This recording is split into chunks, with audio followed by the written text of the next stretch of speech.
Hello, my name is Patrick Jones. I'm the Senior Vice President of Leadership and Equity for the Mind Trust. The Mind Trust is a 501c3 organization in Indianapolis, Indiana, which supports autonomous schools in our city. That's charter schools and innovation schools. But one of the things we hold important is equity. It's one of our core values. And so we found it especially important for us to invest in the Equity Toolkit. And that's what I'm here to talk to you today about. First, let's run through our DEI commitment. Our DEI commitment at the Mind Trust really exemplifies what we believe. If we look at the commitment statement, we see that we're committed to diversity, equity, and inclusion, and we recognize past and continued existence of institutional racism, discrimination, privilege, and oppression in our education system. So we are committed to creating policies, programs, and opportunities that externally and equitably redistribute power. We're also committed to eliminating the predictability of outcomes associated with race and other identity markers. And we reflect on and evaluate the impact of our work. And then lastly, but certainly not least, we empower and elevate current and upcoming leaders of color by investing in them through leveraging our institutional power, privilege, resources, and access. The equity work at the Mind Trust really works in this fashion. We have four priorities: leader diversity, vendor diversity, amplification of best practices, and alignment and accountability. When we're talking about the Equity Toolkit, we're really focused on best practices and what people can do in their organizations to create more equitable spaces for adults and, most importantly, children that we serve. Here's what we want. We want kids to go to school and have an amazing experience and parlay that experience into a graduation of some sorts. Maybe that's a trade, maybe that's college, maybe that's moving into the military, but then they're going to become productive citizens, amazing individuals, and great contributors to our human race. And we're looking forward to getting to that spot where every child has the opportunity to do that. So then we know that proficiency on our state test in Indiana, iLearn, is one of the keys, not the only key, but is one of the keys to the success and preparedness that our children have. So what will increase proficiency on iLearn in our schools? Some would say it's high quality curriculum and instruction, or access to books, or involve parents. Some would say equity mindset and equity action, or high dosage tutoring, or strong leadership. When the truth of the matter is, this is a complex system. And a complex system of challenges requires a nimble system of solutions. Today, we're going to focus on this equity mindset and equity action tenet to making sure our children get the best opportunity possible to succeed. So here was the problem. When I was meeting with school leaders in schools and organizations, schools and organizations were forming DEI teams that had a great start, but eventually fizzled out throughout the year. Problem number two was schools and organizational DEI teams sometimes had no direction and tended to lose interest throughout the year. There were also challenges in org-wide equitable spending, structure, hiring, and that needed to be addressed. But sometimes those organizations didn't know where to start. And then folks wanted to address organizational bias to better serve children beyond the one session commitment that many organizations do. And I have news for you folks. The Mind Trust was not immune to any of those things. We had a lot of fits and starts with our work. A further challenge is this, and this is more system-wide. Teacher bias against Black students in schools can negatively affect proficiency by as much as 55 hundredths of a standard deviation. That can be as much as 17 percentage points of mastery. A lack of diversity in leadership generally means a lack of diversity in teachers or other employees. And then strong leadership around equity increases a deep commitment to equity, which means our leaders need to step up when we talk about equity in schools and when we create actions around equity in organizations. So then where does the Mind Trust step into this? Well, we noticed these challenges from these conversations. We surveyed and interviewed multiple organizations to help inform what a solution could be. After that, we worked with Beloved Community, an organization out of New Orleans, to brainstorm the Equity Toolkit from Indianapolis feedback and notes. And now we are sharing the toolkit and making it available for free. So what is the toolkit? What does it do? How does it impact our schools, our community, our organizations? It's developed by Beloved Community with input from Indianapolis professionals and the Mind Trust. It's available to any school or organization for free. It's divided into 3 phases: mobilizing yourself, mobilizing your stakeholders, and mobilizing your organization. Most importantly, this toolkit is action focused. And there is coaching available for the Mind Trust supported schools. And the way we like to think about this is, one of the first challenges was, if a school started a DEI team and they met a couple times, say 3 to 4 times, and eventually just kind of fell off, we look at the school or the organization as a train. And that train is following along on the track. And you can think of the track as their journey towards equity for their children, for their employees, and for their organization. And if the train is on the track and stalls at some point, then we need an engineer or a conductor to get that train back on track. We need an engineer or conductor to move that train along down that road, down that journey that they're on towards equity. And that's where the coaching comes into play. We'd be remiss if we didn't just, if we just offered the toolkit and didn't also supply TMT supported schools with coaches, then we'd be leaving them to move their own train on the track towards equity.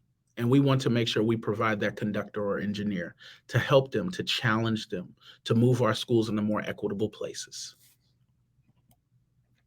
Here's a look at the front page of our toolkit, and I want to go through a couple of pieces of the toolkit to show you how it works.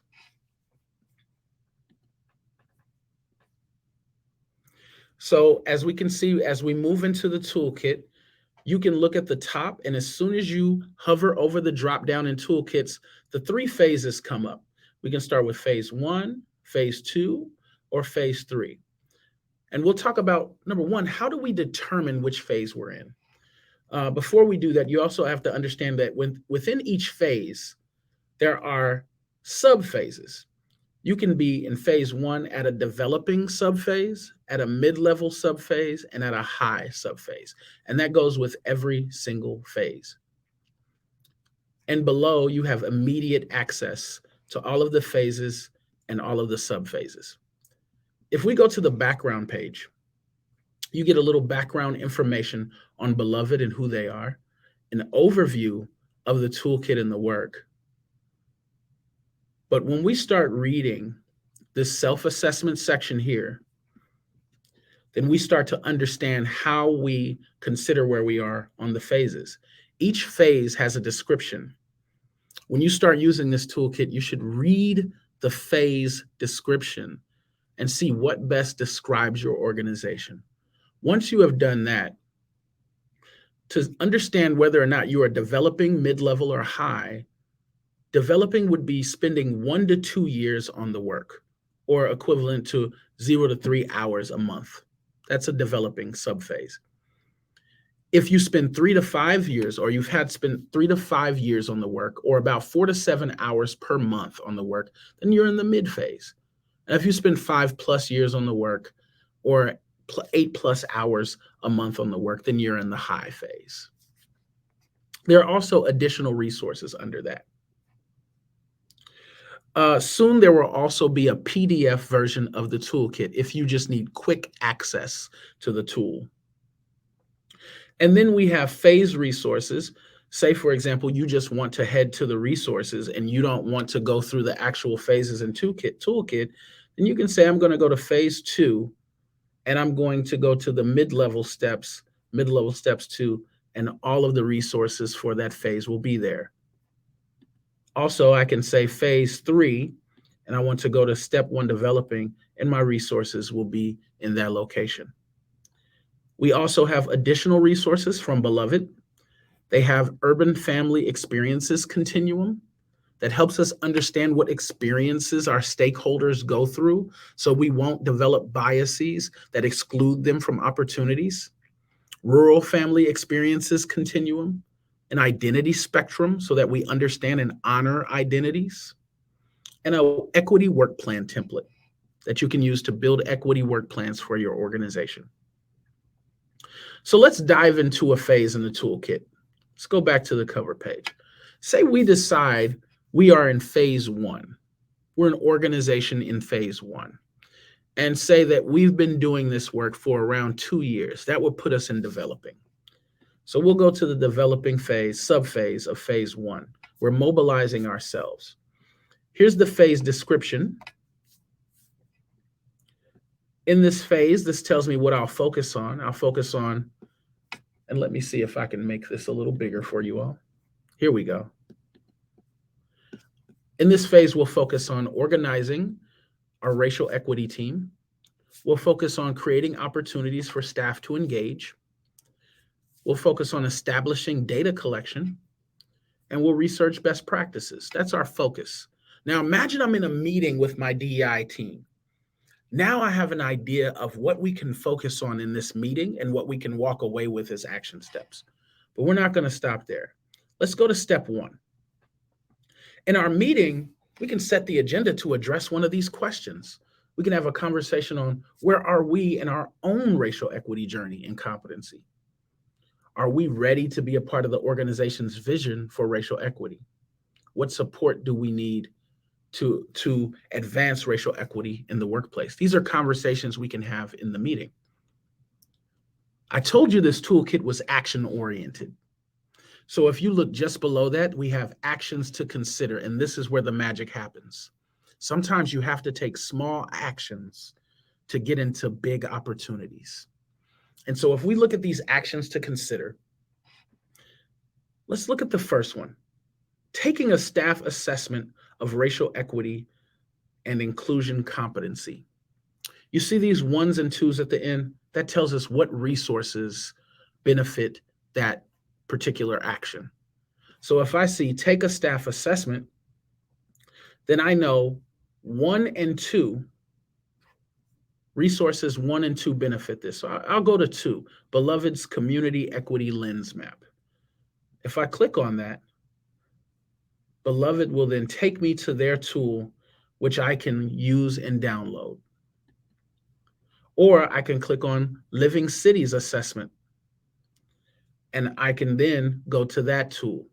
And I know that that's one action we can commit to after leaving this particular DEI meeting. Let's look at another action. Learn the language of anti-racism and racial equity. Research a range of definitions from resources that center racial equity work and organizing. Resources 5, 8, and 12. So if I go down to the resources, 5, 8, and 12. Being familiar with the language also allows us to develop our own language within our organization.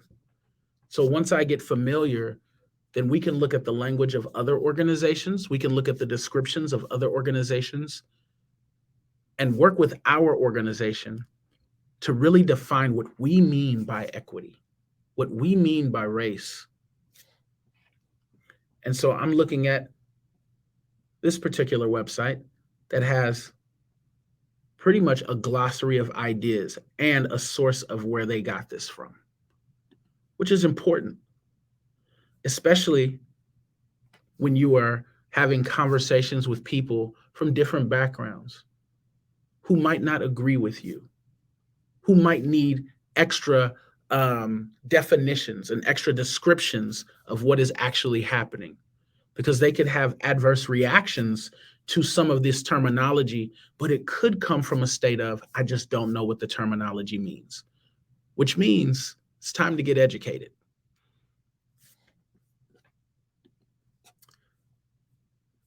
So that is the Racial Equity Toolkit, how to use the phases.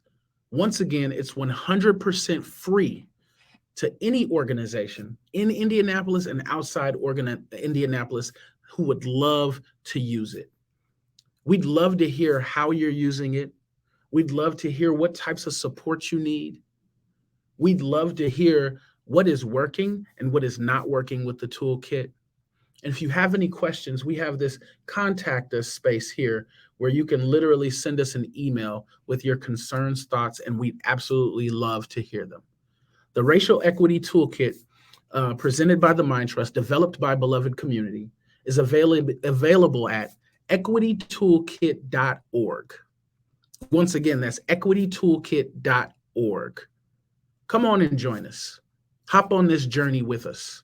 We'd love to have you.